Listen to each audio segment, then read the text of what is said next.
Yo, guys. Red Marvel here, back again with another, I guess, retro review for The Dark Knight in this build up to the Batman week as I release different reviews, movie reviews for the Batman, basically. So, Batman related movies as we build up to the Batman release at the end of this week, or Saturday in the UK.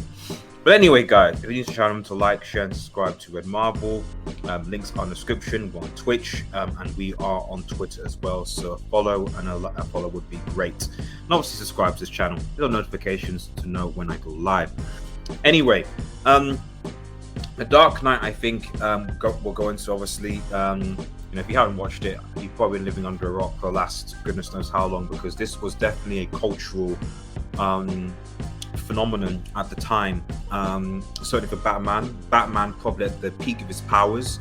I'd make an argument that during this time, I think that DC with Batman was really ahead of Marvel. This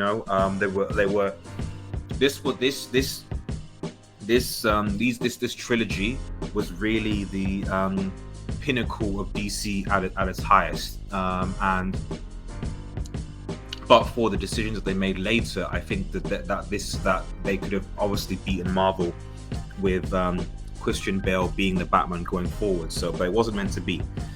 But regardless, this movie, I personally think it was the best out of the trilogy. You follow Batman, who is still trying to sort out corruption in Gotham City, but his tactics, his antics,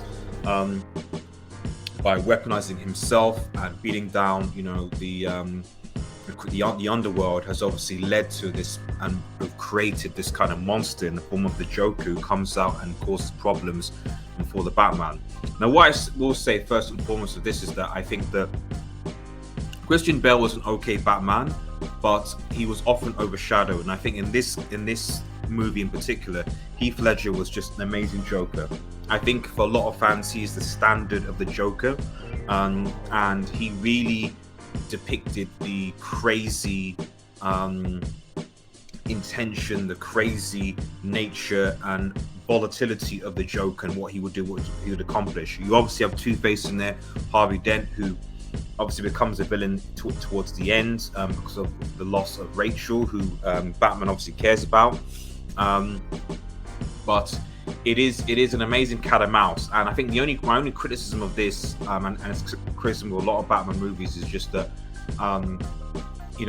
this was the up end of sort of action hero, superhero Batman type of thing, and it would have been nice to have had at least some more emphasis on Batman's detective skills to work out what the Joker had planned, rather than relying on other people to do that for him. But I mean, the action in this and the cinematography in this is good. It really it really keeps you on your edge, knowing what's going to happen next. Certainly a lot of the chase scenes, the Batmobile is sick. The bat suit itself obviously looks pretty good as well. The side characters, obviously Alfred and Morgan Freeman's character, obviously are contributing as well. I didn't think Rachel, I think there's an actress replaced her. She was kind of forgettable, if I'm perfectly honest. But the best actor is Heath Ledger's Joker. He was a fantastic performance that I don't think anyone has beaten as of yet. You can make a case of Joaquin Phoenix's Joker spin-off was actually quite good in its own sort of way, but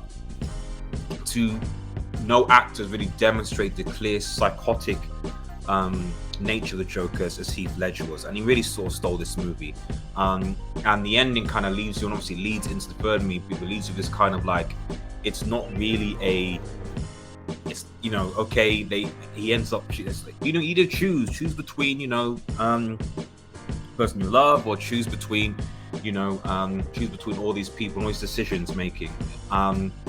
But the ending, it kind of leaves you with a kind of like a sense of, I won't say emptiness, but sort of like, where's the justice? You know what I mean? You don't know what happens to the Joker in the end. It kind of sort of ends and disappears, and he just kind of goes, and you presume he's going to be coming back. I assume that would have been the original plan, but for the cancelling the trilogy. And then you don't know, and then although Harvey Dent was obviously ended with the lies and the cover-ups by Batman and Gordon, who obviously does a very good job as Christopher Gordon. You see manifest in the previous movies. So, but overall, like I said, I really enjoyed this movie. And really, the only flaw, like I said, I have is that I'd have liked to seen more of the detective elements of Batman in this film. Some of the lines of it was also quite cheesy and cringeworthy as well, you know. And I still can't get over Batman's voice. Christian Bale's Batman voice is just so bad. But if I can get past those things and enjoy it, certainly a treasure that certainly, when it was released at the time, was the sort of the standard by which superhero movies were measured by, and possibly maybe too much, because then I think people after this were starting to get a little bit tired of the dark and gritty nature of heroes and wanted something a bit fun. But it is what it is.